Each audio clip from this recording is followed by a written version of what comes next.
Recorrer el mundo me ha permitido conocer muchas historias de compatriotas fuera de mi país. Gente que un día emigró para buscar una mejor calidad de vida y nuevas oportunidades. Historias que transcurren en lugares muy distintos al que los vio nacer. Hoy vuelvo a Estados Unidos para contarles una de esas historias y al mismo tiempo mostrarles algunos de los espacios más destacados del estado de Florida.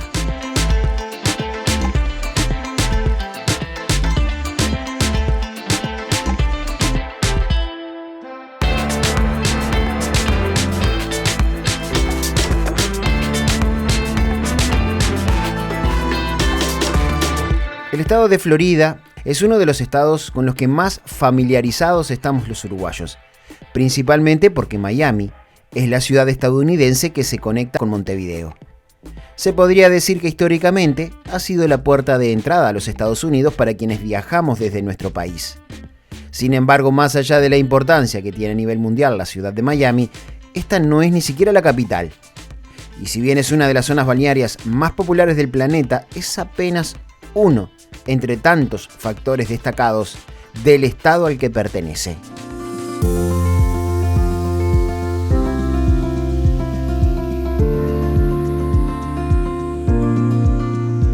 Florida tiene una superficie de 170.300 kilómetros cuadrados y varios aspectos destacados, algunos muy conocidos y otros no tanto, como por ejemplo que la ciudad de San Agustín es considerada la ciudad habitada más antigua de Estados Unidos.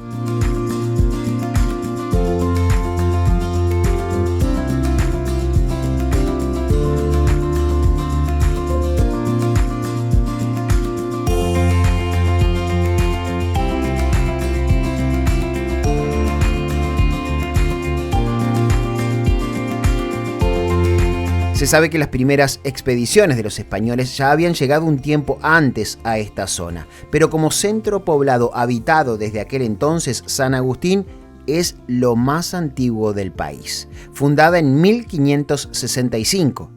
Su aspecto colonial la convierte en un museo a cielo abierto donde se entremezcla la arquitectura antigua con la moderna, una región que ha sabido convivir desde sus orígenes con las historias verdaderas de los piratas que azotaban esa parte del planeta justo en tiempos donde comenzaba a intensificarse la navegación mercante entre Europa y América.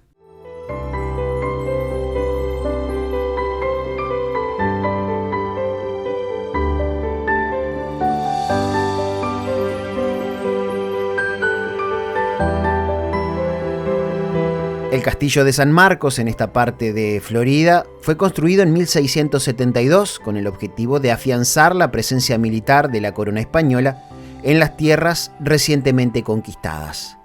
Cada edificio, cada monumento en San Agustín nos invita a retrotraernos en el tiempo más de 500 años.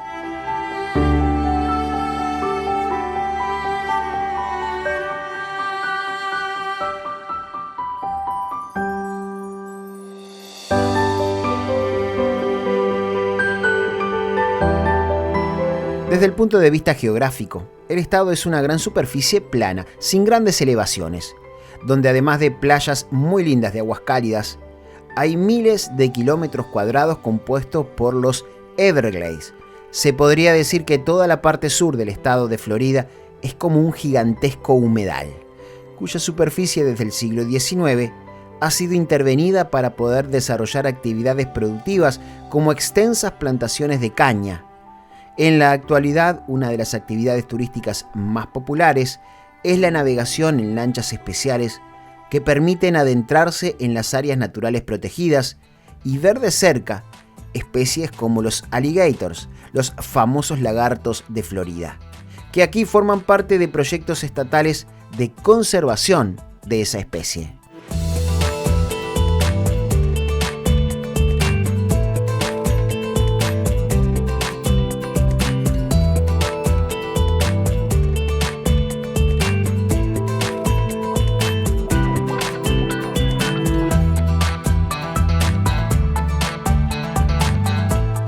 Si hablamos de paseos en la naturaleza, el estado de Florida se caracteriza por extensos manantiales y ríos de agua cristalina. los springs, que durante todo el año se pueden disfrutar de diferente manera, tanto en áreas para baños como algunas donde los botes y kayak permiten recorrerlos. También en estos recorridos es normal ver diferentes especies de animales autóctonos en su espacio natural.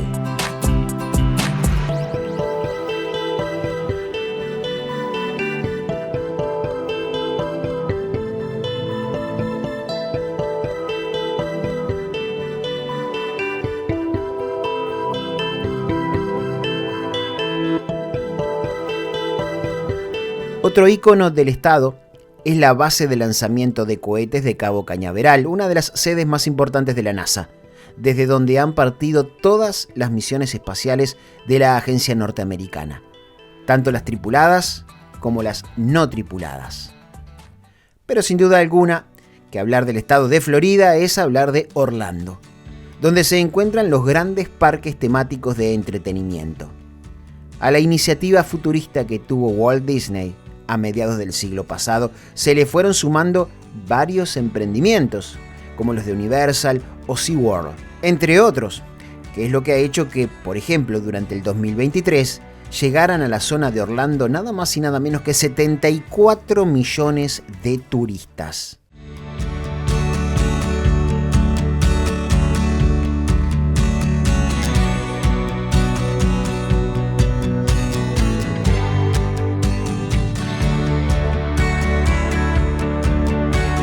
En lo que también salió favorecido geográficamente el estado es en sus costas y playas, tanto las que están a lo largo de la costa este, del lado del Océano Atlántico, como las que están del lado oeste, con las aguas del Golfo de México. Por eso ahora me dirijo precisamente hacia una de esas zonas, para llegar a Clearwater, una paradisíaca playa de arenas blancas.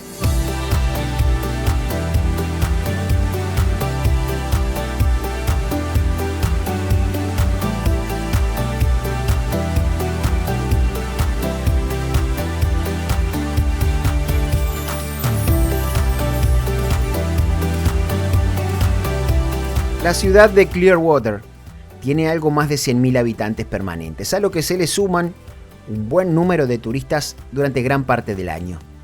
Las actividades náuticas, las hermosas playas, hacen de esta ciudad un lugar extraordinario.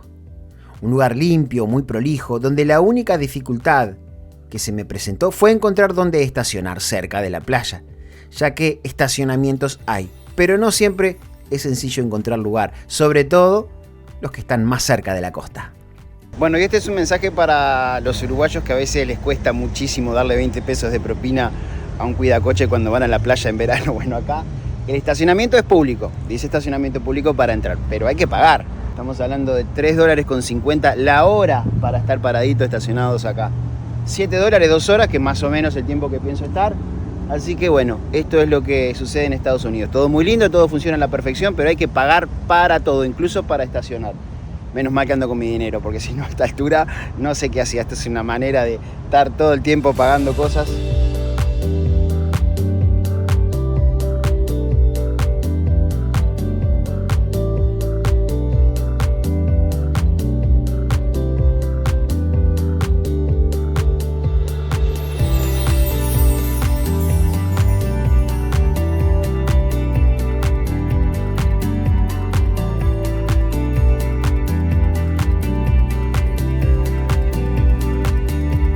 Esta zona se caracteriza por conductas muy amigables con el medio ambiente, sobre todo con las tortugas y delfines.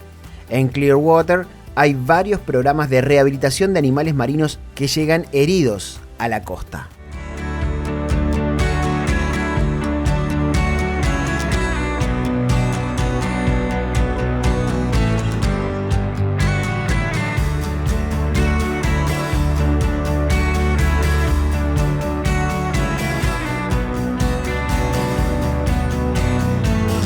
Los muelles se han transformado en un punto de observación de la costa y de las aves, en este caso los pelícanos, que están constantemente alimentándose de peces muy cerca de la gente.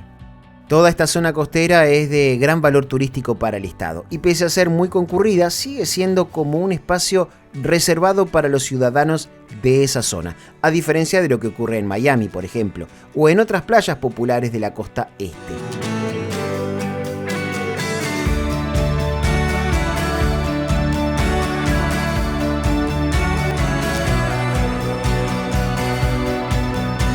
La ciudad de Orlando, además de ser la zona donde están los parques de entretenimiento, es un centro comercial y administrativo muy importante en esa región. Como casi todo el estado, mantiene su característica geográfica, con muchos lagos, espacios verdes, incluso en el centro administrativo donde se encuentran el grupo de edificios más altos.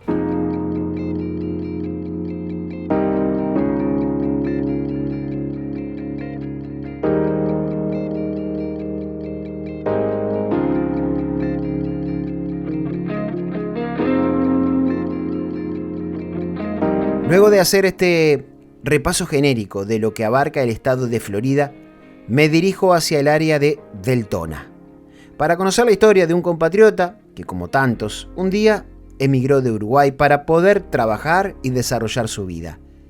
En un barrio muy lindo, con la prolijidad característica de estos centros poblados de Estados Unidos, llegó a la casa de Andrés y Adriana. Sí, yo salí hace mucho tiempo, hace como 20 y pico de años. Y como decimos nosotros, andaba boyando y tuve la suerte de tener un tío que un día me preguntó qué pensaba hacer de la vida. Y yo no sabía ni para qué y no tenía ni con qué. Y gracias a ese tío, hoy estamos por este lado, después de 20 y pico de años.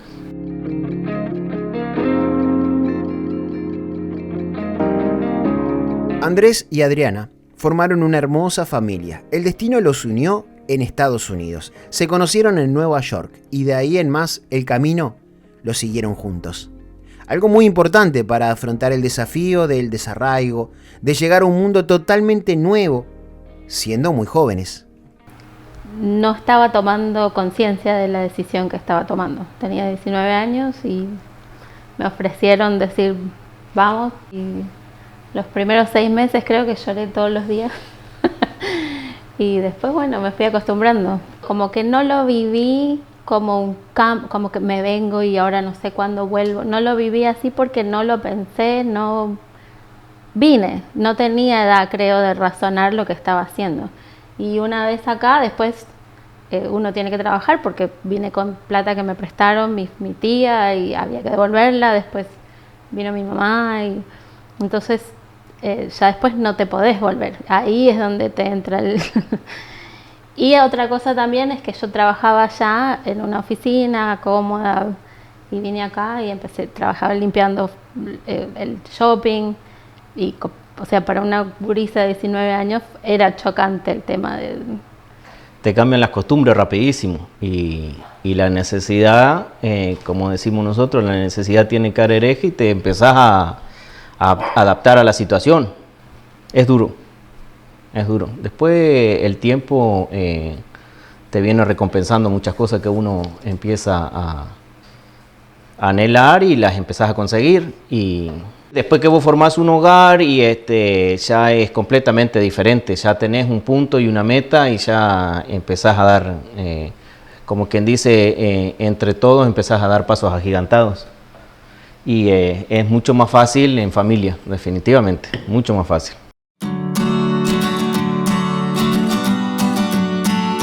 Luego de vivir varios años en Nueva York y afianzarse en sus respectivos trabajos, entendieron que lo mejor era hacer otro cambio importante en sus vidas y decidieron mudarse al sitio donde viven hoy, a 40 minutos de la ciudad de Orlando.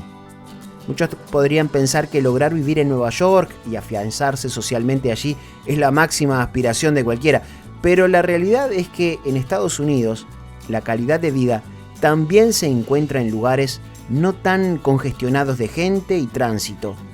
Mudarse no fue fácil, pero fue un cambio muy positivo para la familia, sobre todo para los más pequeños.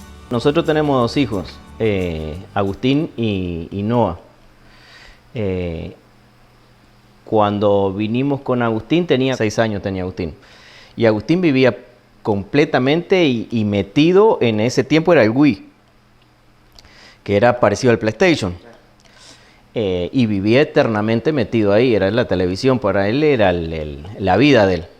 Y automáticamente vinimos acá, aprendió a nadar, aprendió a andar en bicicleta y se empezó a mover completamente diferente. Acá hay espacio, hay lugares, es impresionante, acá es verano todo el tiempo y el nivel de vida es completamente diferente.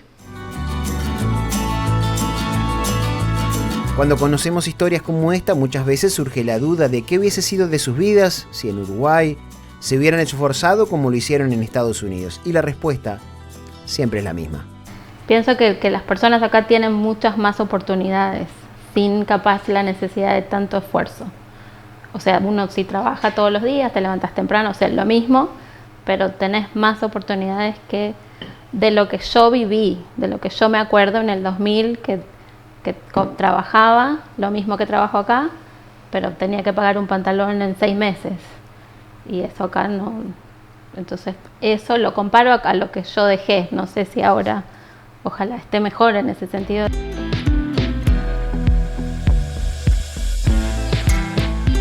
El confort en lo material genera otro desafío para quienes son padres de niños o adolescentes en lugares como este. Estamos a minutos de los parques de Disney. En el país donde el precio de cualquier artículo electrónico se vuelve muy accesible, aquí hay cosas que a los jóvenes sí o sí hay que enseñárselas en el hogar. Lo que pasa que yo tuve la suerte de haberme criado con mis abuelos y no había. Sinceramente no había. Y lo mismo, mis hijos, Agustín, que tiene 20 años, él a los 18 se compró su primer autito del 82, pagó $500 su autito,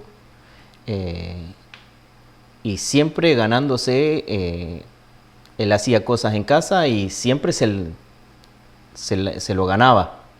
O sea, yo le pagaba para que hiciera algo y no era porque él me cobrara, sino que quería incentivarlo.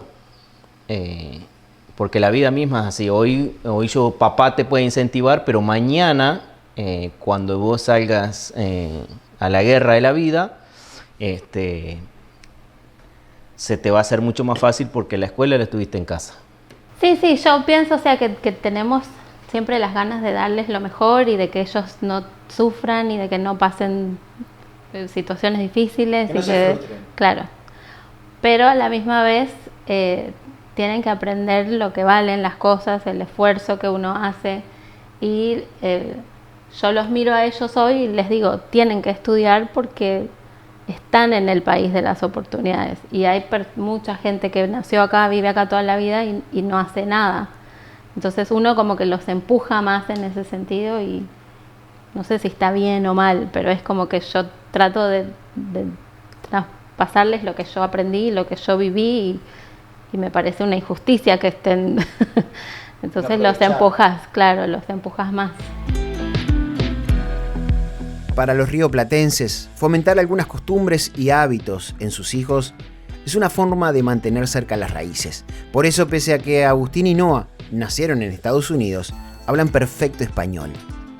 Muchas cosas sirven para mantener la tradición y costumbre. El fútbol, el soccer, como le dicen en Estados Unidos, un deporte que cada vez es más practicado y del que obviamente los más jóvenes de la familia, en este caso, practican asiduamente.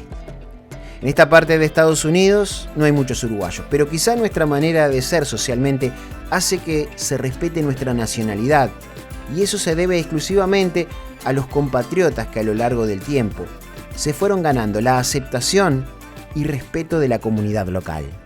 Siempre me ha pasado, nosotros estamos en una escuelita de fútbol, por ejemplo, ahí, y te dicen, hay cierta persona allí de aquel lado, y allí hay un uruguayo, hay un uruguayo de aquel lado, sí. En el trabajo también hay gente que me conoce y hay un uruguayo, no habemos muchos, pero tratamos de ser, quizás nos sale, ya es natural quizás de nosotros y somos diferentes, uno es destacado también de esa forma quizás en el trabajo y uno no se da cuenta, pero es lindo y te conforta todo eso. Lo mismo mis hijos, que son, los dos son yanquis, son americanos los dos, y ellos te dicen que son uruguayos, y eso a uno como que lo ayuda a seguir.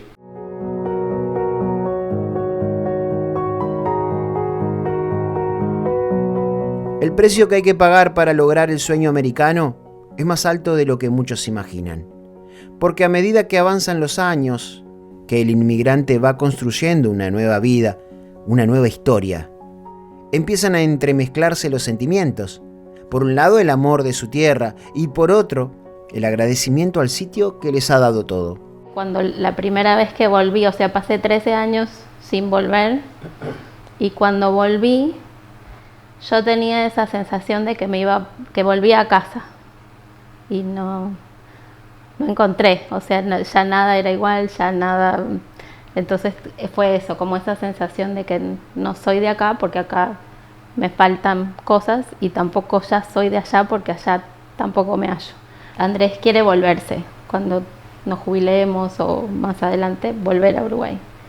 Y estamos en esa pelea que yo digo, o sea, viví toda la vida lejos de mi madre, de mis hermanos, y ahora voy a ir a pasar la vejez lejos de mis hijos, y no sé cómo, porque llevarlos a ellos es imposible. A veces cuando un inmigrante logra concretar sus anhelos materiales, cuando ya alcanzó las comodidades y confort que siempre había soñado, cuando logra vivir en un lugar del primer mundo, de a ratos, en ocasiones, puede sentir ese vacío que dejan las cosas que quedaron en su tierra. Quizá por eso sea tan importante para ellos transmitirle a sus hijos sus costumbres, su idioma y el amor por su lugar de origen. Porque cada vez que comparten esos momentos, para muchos, significa volver a estar un ratito en su patria.